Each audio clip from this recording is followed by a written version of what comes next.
What's going on, guys? TieFly85 here again. Welcome back to another episode of MG Nights. Now, I am joined again today by Vin. Say what's up, Vin. What's up, guys?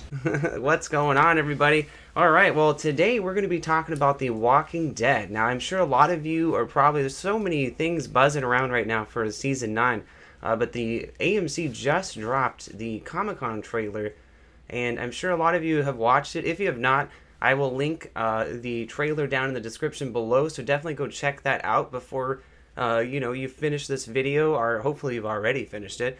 Like, if you haven't watched it yet, you're definitely living under a rock. Let me just say that. So, anyways, we're going to talk about a bunch of spoilers, potential spoilers, if you have not seen the trailer. So, just FYI there.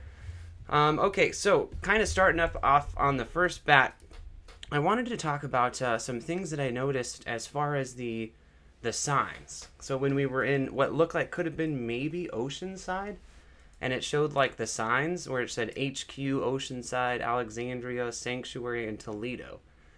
Now in the comic book, I was most interested in Toledo.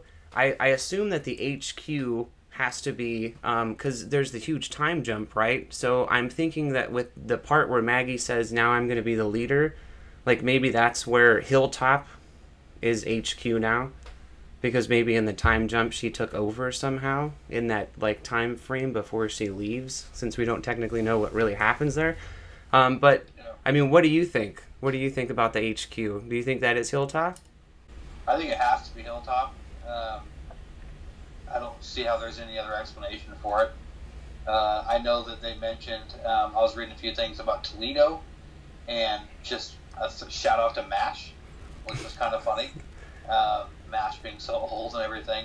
But then again, it could definitely be maybe part of, the helicopter we've been seeing. A lot of people think it's the Commonwealth. I'm leaning more towards maybe a new group or a different group of, survivors that doesn't have to do with the Commonwealth, which, definitely a lot to wait and kind of see. Yeah, I'm actually leaning on that one towards, for the Toledo part, I'm thinking that is the Commonwealth, because in the comic, in the actual graphic novel, Toledo, Ohio is where the Commonwealth actually is. And they're the only ones within the comic that actually has helicopters, so that's how they're able to make such huge, great distances, to be able to see, our group clear across over in, DC, where they're at. But, it's definitely going to be pretty interesting overall to see that. Now, one of the biggest things, or the whole reason why I wanted to bring this up with those signs, is that if you noticed, there was a community that was missing off of there. Did you notice that? Yeah, the Kingdom. The Kingdom. The Kingdom was gone. Like, what's up with that? I have no idea. I think it's weird. It's almost like the Kingdom's just not there anymore. Do you think maybe it's because the Kingdom was almost completely wiped out last season, and so since it was only like, the mothers and old people and children and Ezekiel and, Jerry and a few other people, do you think maybe they just got like, they basically went into other groups, so now they're kind of transformed into other groups and it's just gone? I think they're probably at this point part of the Hilltop, part of Alexandria.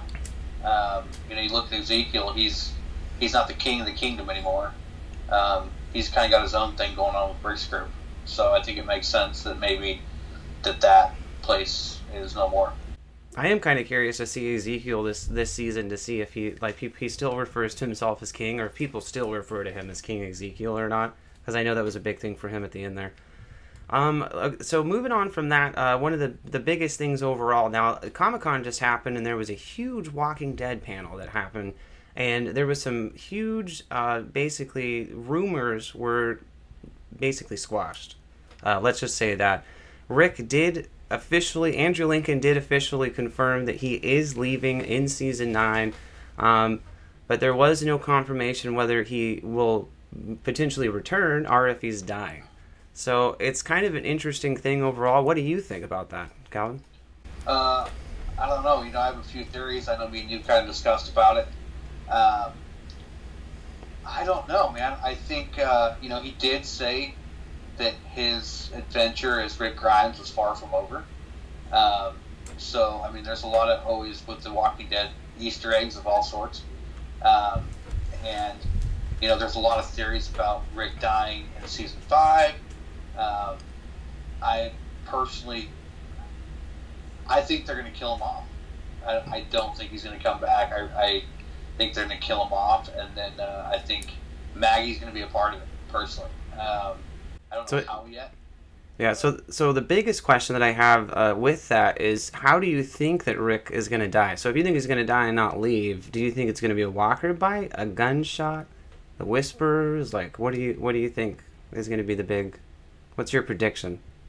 My prediction is that they don't take to the whisperers' warnings, and I think that him and a few others that I haven't narrowed down quite yet will all have their heads put on stakes, like kind of the comic suggested. You know, I'm not completely up on the comics. I think you have a little more about insight on that than I do. But my prediction is by mid-season finale, it's going to be his head on the stake. Well, that's my prediction. Yeah, if he definitely, I mean, it's definitely a good prediction. If it's not the head on the stake, and he does end up getting bit, or let's just say he ends up turning, I would assume that he'd probably go out like Carl in the event of a walker bite. Yeah. Like, whereas, like, because a lot of people were speculating, like, well, if he ends up turning into a walker, who's going to kill him? Is it going to be Michonne or Daryl? Or, and I'm thinking to myself, like, why would he have anybody kill him? Like, why wouldn't he just kill himself, just like Carl did? Like, that makes the most sense, but that also seems like a very non-lackluster ending. You know what I mean? That definitely is not the ending. And with what Rick said, or Andrew Lincoln, sorry, during Comic-Con by saying that when Angela Kang explained to him how his character was going to end, he was very excited about it. So he said that it was definitely going to be very good overall. Well, moving on from that, overall, from the Rick confirming that he's leaving, whether it'll be a walker bite or a gunshot, I mean, regardless if it's going to be either one, it'll be interesting to see how they are going to have Rick leave the show, whether it's going to be him dying or he's leaving or what's going to happen. I definitely am super stoked to find out what's going to happen there. Now, as far as what did you think about that conversation from the trailer between Rick and Negan? I loved it. I mean, I think Negan still got that chip on his shoulder. You know, Rick, I mean, there's been a few times, obviously, when, you know, season 7, when everything went down, when he met Negan, there's been a few times that Rick Grimes has been kind of at a mercy. I think he's super confident right now after knowing that he took down Negan and the Saviors, and they progressed so much. I loved it. I love their chemistry. They have some of the best chemistry that I've ever seen in a TV show. And I would like it personally if, you know, because now that we know there's so many confirmations about Rick at least going away or dying, and we're not 100% sure there. But I hope when that day goes down, that shit hits the fan, that Negan and Rick get to have one final conversation. It doesn't make sense if they don't get to have some sort of conversation. Do you think hopefully he gets his shitting pants on? Yeah. His pee-pee pants? You better pack up a few bags of those things. Well, I think it has to do with meeting and working with the other communities, and Negan is saying good luck with that shit, basically. When they're having that conversation overall with, like, you know, come back and tell me about that date, because I was kind of thinking about that quite a bit, like, what is he referring to? And I'm thinking that it has to do with Rick explaining to Negan about how everything's changing and the communities are coming together and, like, people are starting to work together. And I think that's him being like, well, you're delusional, like, it's not going to work like that. But I think it's Rick hinting at what happens in the comic when they end up putting on, like, a fair. It's like where all the communities come together, and it's like this big giant, like, community fair or something like that. It's like them trying to, like, you know, bring back civilization, basically, like, by trying to do things that we used to do before, like, you know, like holidays and birthdays and stuff like that. So, you know, them trying to do a fair, bringing all the communities together, that I mean, it seems like a cool concept, and I think, if I'm not mistaken, that could be where that conversation was headed, because, you know, Negan saying, come back on that date and tell me how that went. So I think that might be what that is, maybe? Yeah. Well, yeah, you have that, and you also have, you know, you look at Rick saving Negan, and preaching to everyone, hey, there's got to be more than this. It's got to, at some point, try to go back to how it was. How, civilization was, well, more civil and doing things as not just a group, but a community, a nation of people.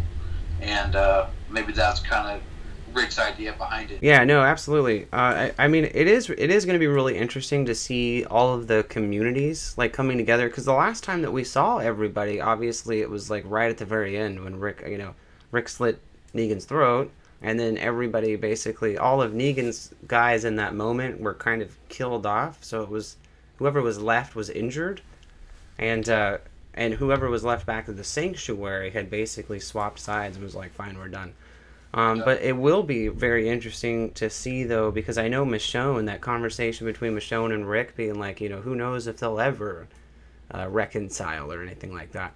I know that she's definitely referring to the Saviors and everybody else. Because, you have Oceanside. Oceanside probably has the most... Oceanside and the Kingdom would have the biggest hatred towards the Sanctuary, period. And so if any of the leaders or any of the people who were high up in there, because there still are a few of them that are there, if anybody sees those people, that's probably where all the fights and things that we're seeing happening are most likely going to be between those specific groups. That's what I'm thinking anyways. Well, yeah, you got to look at the, remember that one of those final conversations of season 8, when, was it Jesus, Maggie, and Daryl talking about how when the time's right, they're going to take care of Negan. That's going to be brought up. That's on their minds. They, all three of them, if not even more than that. Yeah, no, absolutely. It's definitely be pretty interesting to see overall. I definitely am also interested to see Michonne this season as well. Moving on, though, from that specifically with Rick, let's talk about the other big elephant that was in the room been swirling around for rumors, and that's Lauren Cohan. And now, as far as that goes, I guess that was confirmed, so it's not really rumored anymore. But, I mean, Lauren Cohan leaving The Walking Dead here in this season as well. Now, I mean, confirmed leaving, do you think she will die or she will leave? And if she does die, do you think it will happen? Or how do you think it's going to happen? Walker bite, gunshot, etc. Like, what do you think? I don't think she's going to get a bite. I don't think it's going to be anything like that. I was more at one point before Comic-Con and before some of the interviews that the cast had. She was really weird about it. You could tell that there is a lot more to her story that we haven't seen yet. So I think she's going to leave. I think it will probably have something to do with maybe new threats that they'll encounter, and it's going to be more towards making sure that her baby has some sort of a family or has a mom and has some sort of protector. So I think we'll lose her for a while. She'll kind of do her own spiel, and then I really do think she'll come back. I think it makes sense. Just the way that when she was being interviewed, how she was talking about it just made sense that she was going to take a hiatus. Well, also, too, with Angela King, the interview with Angela King saying that, like, we would love to have Lauren Cohan back. Sure. Which was basically hinting at, like, she doesn't die. She just leaves. Which is where I come up with my twist of how I think possibly major twist here. Maybe she will take the baby and leave with the baby and possibly go to the Commonwealth. And then we maybe don't see her again until season, like, 10 or 11. Like, maybe it could be, like, a couple seasons down the road where she goes off and do her own thing.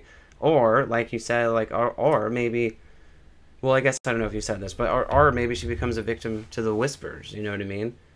Yeah. But I actually do like your theory. You should tell everybody your theory on what you think's going to happen between Rick, Michonne, Maggie, and Daryl. Because I think it's really interesting.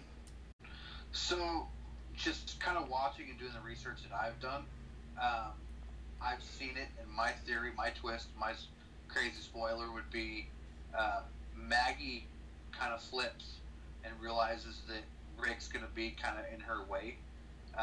So I think it could go down like this, that Maggie and Rick get into a fight. Maggie kills Rick, and Michonne kills Maggie. And then Daryl from there kind of goes on to lead.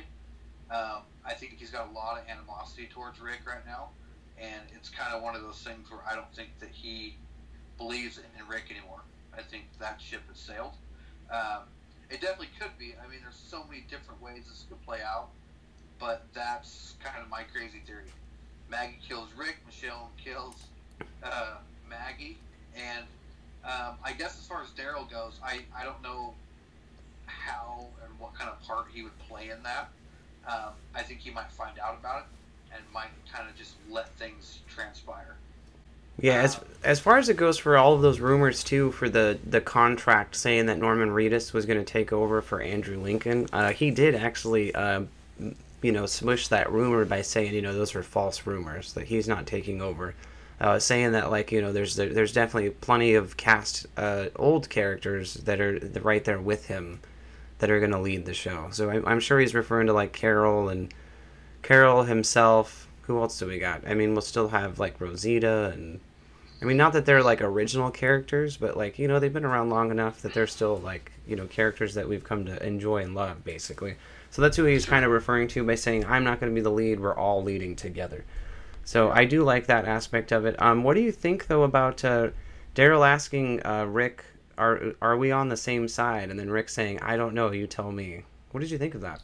I think there's been a lot of seasons where Rick and Daryl have a lot of the same aspirations. I think that they have really good ideas together, almost like brothers, of how they're going to take care of things. The way that this trailer is portraying it is not even close to that. I think Daryl wants it to be more of a tight-knit, just a few of them. It's easier to maintain, easier to take care of. And, where you have 4, 5, 6, 7 communities, because, there's a lot going on right now. It's harder to feed everyone. It's harder to, give them weapons, give them food. It makes them a bigger target for other communities that are out there. And so, I don't know, man. I think it could definitely be, not definitely, it could be. It's going to be some major brawls between those two. Some major conflict of interest on how to run things. So, I just have to wait and see. That, and in all honesty, I mean, there's a few things that we kind of know that's coming, in a way. But as far as how Daryl and Rick, when it's all said and done, when Rick leaves, what their friendship, what their brotherhood's going to look like when that's said and done, is a sight to be seen. Absolutely. Yeah. Oh, no, I completely agree with you. That is actually one of the biggest things overall that I'm curious about, because they've always been so tight-knit, like, since like the season 2, basically, when he went back to try to find his brother.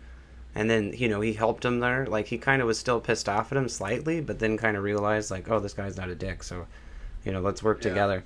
He kind of knew this guy knows what he's doing. Yeah. And that's finally not there.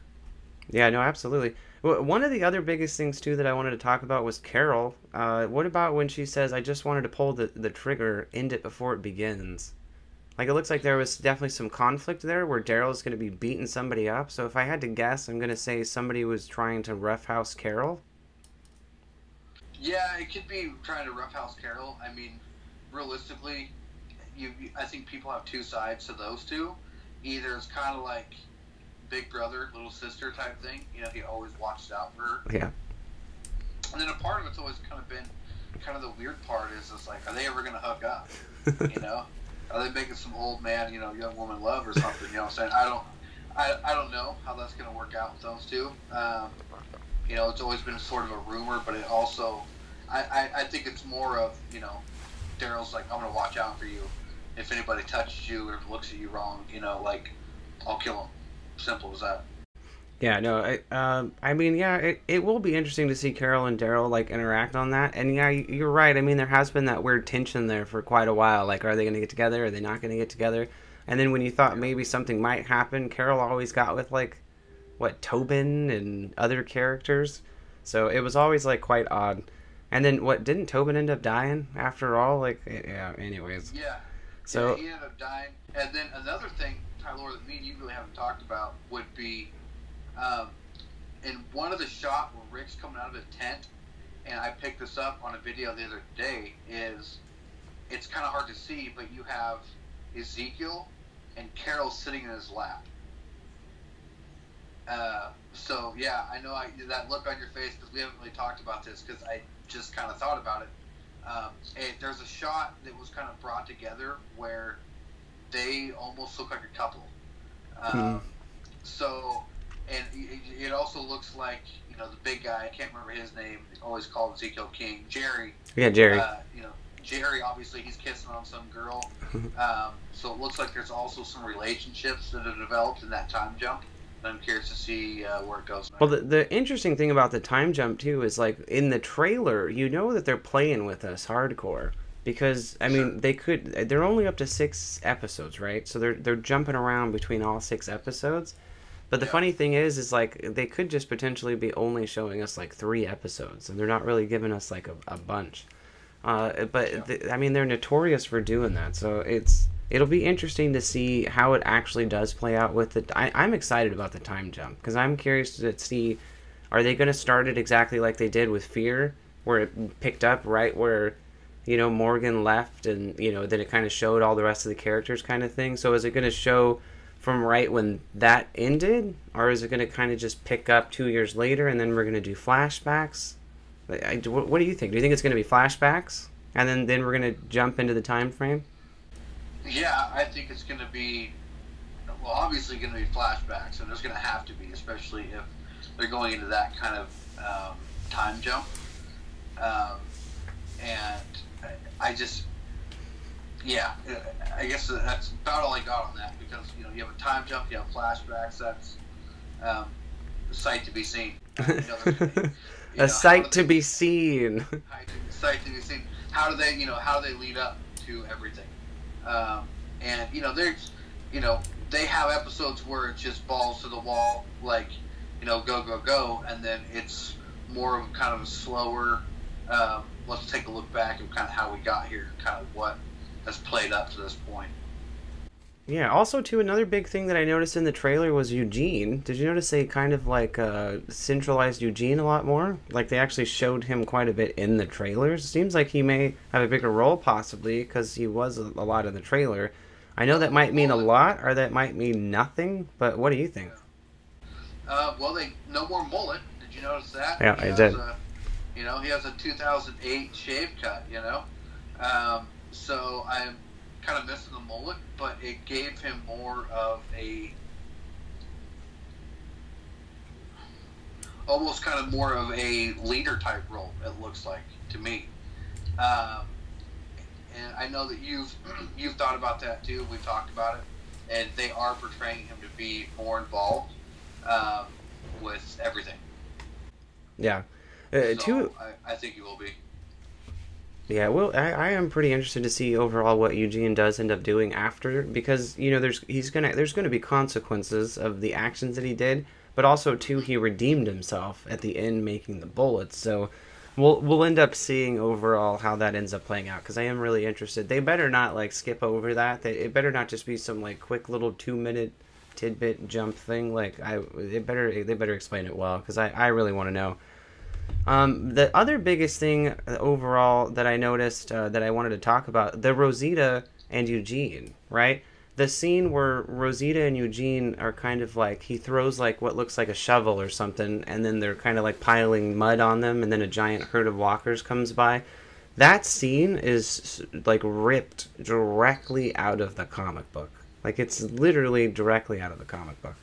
It's pretty awesome. And that is the exact introduction of the Whispers. So it's interesting to see that that's exactly, if I had to guess, that's going to be the moment when we actually are introduced to the Whispers, is going to be that exact moment. And we're not even going to know anything before that. So anything that we'll have seen before that, I feel personally, is going to be like they're hinting at it, but we're never going to know anything until that exact moment. Which I feel like could be also, too, I don't know if you noticed, but Eugene and Rosita in that moment looked slightly different. So I'm thinking, obviously, that's going to be after the time jump, because when they show him before, it looked like in one of the photos, Eugene might have still had his mullet in the very beginning. I'm not quite positive. I'll have to go back and rewatch it again. I watched it like 50 times, but I did notice, though, in that scene where him and Rosita are together on the ground, that Rosita's hair is shorter. She doesn't have that long, ponytail that she always has rolling out with the longer hair. It's like a lot shorter. And also Eugene looks slightly different. Like he looks more like clean cut and maybe just slightly thinner. I don't know. Yeah. But so same thing. It'll be New interesting. haircut, lost some weight. Yep. It'll be interesting to see that overall. Also, too, I'm curious to see if you noticed any of these, but I did notice a lot of callbacks. A lot of callbacks. Just in this little short, like, 5-minute trailer. I noticed so many, and I know that was the hugest thing overall, that they were pushing Angela King, saying that they wanted to go back and kind of portray a little bit of the original storyline to give us some of the, like, kind of nostalgia, I guess, is kind of like what the way she kind of described it a little bit. But I noticed a lot of callbacks to Woodbury in older seasons, like with Rick on a horse in season 1, like in Atlanta. You know, when he first enters in Atlanta, he just has the horse, and then it shows it again. Now he's in DC, like running through the thing, like with doing the thing. So I mean, there was that reference, which was pretty cool. But you know, did you notice any callbacks? You know, I did, and it was more or less kind of what you saw. The horse was the first thing that I saw back, but you're a little bit better at really pointing those out and noticing those than I am. So that was the biggest thing that I saw, honestly, was just the horse and Rick. It almost had kind of like the black and white feel that season 1 had to it too. Oh yeah, no, for sure. So yeah, that was about all I got. Well, so there was another scene, too, that was a big callback that reminded me a lot of Woodbury as well. There was a bridge scene where it looked like Aaron and Daryl were fighting. It was 4 people fighting and a bunch of group of people kind of just like in a square around them. And it looked like something had just like an altercation was happening. But that kind of reminded me of the fighting pits, the zombie fighting pits from Woodbury. Like how they used to just kind of like pile around everybody and like, you know, beat the crap out of each other. So it's a nice little callback there, you know, watching 4 people. So fight wrestling. I remember Andrea having a problem with, as we all did, I assume. Sure. Yeah, and maybe it's kind of like the Carol. You know, obviously, Carol's definitely changed. And I can't remember if it was end of season 7, maybe right into 8, when her and Maggie were in kind of one of the sanctuary buildings, and they were captured. Do you remember that? Yeah. Ever since then, she's really, you know, she's still got the kick-ass attitude, but it's not nearly as dark as it was. I agree with you on that one. Because, yeah, she was really, I mean, it was pretty dark there, especially with when Maggie was going to kind of save that one woman, and then freaking Carol was like, nope. No. Like, you're dying today. And then when they all rescued her, especially when she met up with Daryl at the end of that scene, when they got out of that place, she just did a 180. She completely switched. And I don't see her, I don't see her acting like being that dark. At least from, you know, for what we can see for the first, you know, 6-7 episodes. You know, maybe she goes back down that road. But I think she'd be the first one to have a problem with that. But then again, there's a reason behind it. There's a reason why we're seeing. There was a few fighting scenes in a way. Daryl was fighting that guy. There looked like a bunch of the Oceanside people with some Sanctuary people, and they were kind of not in a fighting ring like we saw on the bridge. But there's a lot of animosity between these groups that they're trying to hint at, and it makes sense. Yeah, I'm definitely really excited to see how that all plays out, like we originally were talking about that. Now, as far as, there was a few Easter eggs overall for the Whisperers, and I kind of wanted to talk to those now. I'm sure a lot of you probably noticed it, but I did want to go ahead and talk about the warning. We saw a quick flash of something that said warning, and then we saw another quick flash further in the trailer, so it must have been... Like, there's where they're playing with that time jump again, right? The warning might have been before the time jump or maybe somewhere in between, and then the final warning would be maybe when they jump to the actual time jump.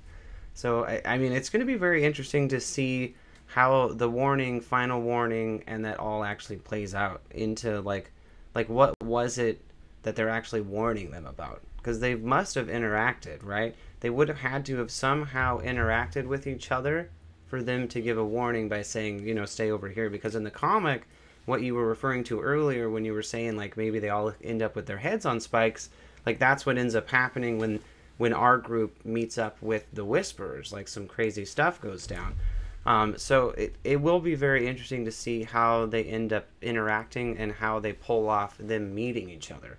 Because it all originally coincided with Carl. Like, Carl and Eugene were the two biggest characters overall for the Whisperers, kind of, is in my opinion, for the comic anyways. So to not have Carl, it'll be interesting to see how they pull that off with the Whisperers. Sure, absolutely. And then, so biggest thing overall too, kind of touched on the final point here, is the talking walkers. Where are they? In that moment, Eugene looks like he's reacting to the voice saying that it's not just a walker growling, it's the Whisperers for sure. What do you think? What did you think of that? Well, it took me a while. Thank you for making that video for me, because literally it took me like 20 or 30 tries. I mean, literally, I did headphones, I did everything. Anyway, so it definitely sounds, where are they? I think that it's not a coincidence. That's a weird coincidence to pull that from the comic and then just have that scene to be something completely different. And it's just a bunch of walkers walking around that doesn't, that we're used to seeing. But there's obviously, it means something. Well, yeah. Well, if anybody had any doubts in that part, anyways, I did create a video like Vin said, and I'll go ahead and link it up here into the corner or even down in the description as well, so you can go back and check that out. But, I mean, you can tell just from the moment, even without watching my video, if you go back and rewatch it, it happens exactly at 5 minutes and 19 seconds is where you'll fast forward to the video, and then watch it. You'll hear the walker say, where are they? And then after it sounds like it's groaning, where are they? Eugene actually, like, reacts to the voice. And then the music starts up again, like a crazy, like, ah. So it's definitely a walker talking, and it's definitely the Whisperers. Like, there's no doubt in my mind. So that because a lot of people are saying, no, it's not the Whisperer. It was just a growl. It was a moaning of a walker, and, you misheard it, whatever. So I definitely do not think I misheard that. No, not at all. It's there. All right, guys. Well, thank you so much. That's all we have for you today. Thank you so much for watching. Definitely do appreciate your time. Thank you again to Vin. Thanks for joining us here on the MG Nights. We definitely do appreciate your time as well. Thank you for taking the time to talk to us today and give us your thoughts on The Walking Dead Season 9. Thanks, guys. Appreciate it. Yeah, always. All right, guys. Well, as always, we've been MG Nights. You guys keep it real, you sons of bitches. I'm just kidding. You can't end it like that. You sons of bitches. All right, you beautiful bastards. Alrighty, guys. Well, I definitely do appreciate your time. Thank you so much for watching. And as always, remember, stay awesome.